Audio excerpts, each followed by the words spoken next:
प्रिय भक्तजनों, आज हम कार्तिक महात्म्य का 7वां अध्याय श्रवण करेंगे। तो आइए सुनते हैं 7वां अध्याय।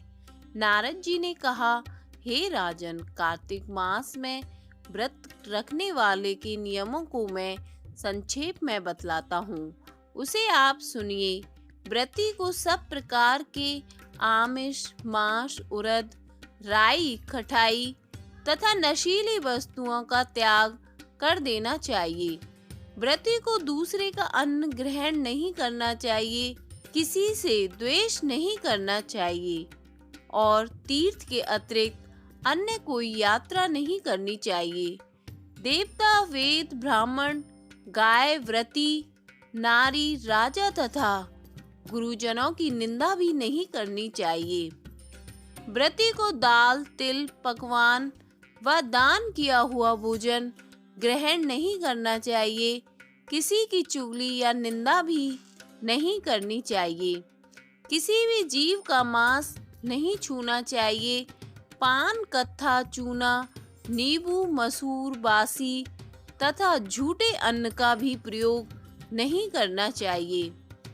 गाय, बकरी तथा भैंस के अतिरिक्त अन्य किसी पशु का दूध नहीं पीना चाहिए।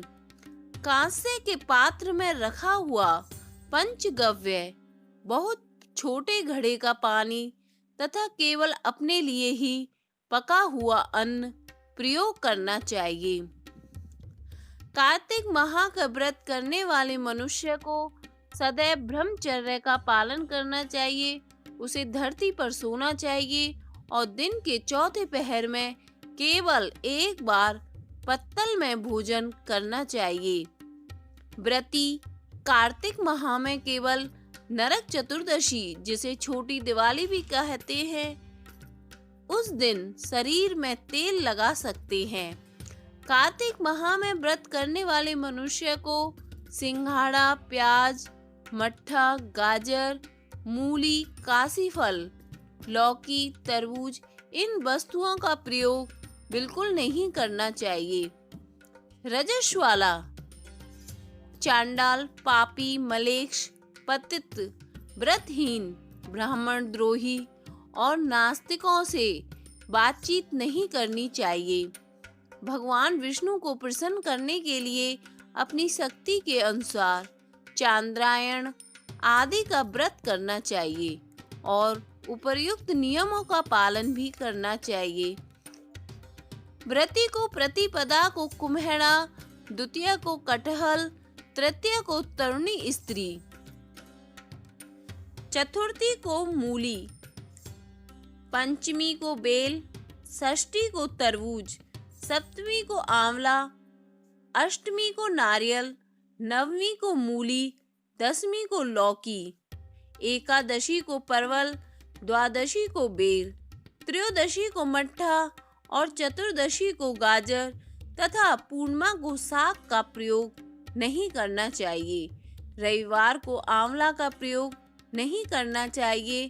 कार्तिक माह में व्रत करने वाला मनुष्य यदि इन शाकों में से किसी शाक का सेवन करना चाहे तो पहले ब्राह्मण को देकर ग्रहण करे। यही विधान माघ माह के व्रत के लिए भी है।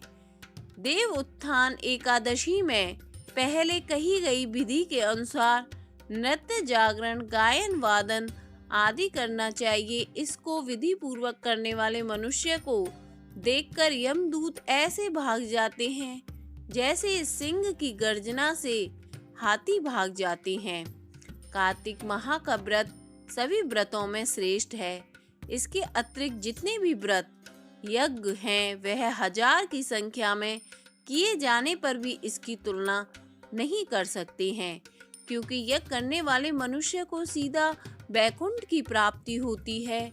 जिस प्रकार राजा की रक्षा उसके अंग रक्षक करते हैं, उसी प्रकार कार्तिक माह का व्रत करने वाले की रक्षा भगवान विष्णु की आज्ञा से इंद्र आदि देवता करते हैं।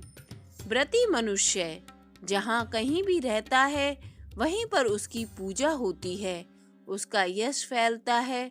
उसके निवास स्थान पर भूत, पिशाच आदि कोई भी नहीं रह पाते। विधि पूर्वक कार्तिक माह का व्रत करने वाले मनुष्यों के पुण्यों का वर्णन करने में ब्रह्मा जी भी असमर्थ हैं। यह व्रत सभी पापों को नष्ट करने वाला, पुत्र पौत्र प्रदान करने वाला और धन धान्य की वृद्धि करने वाला होता है।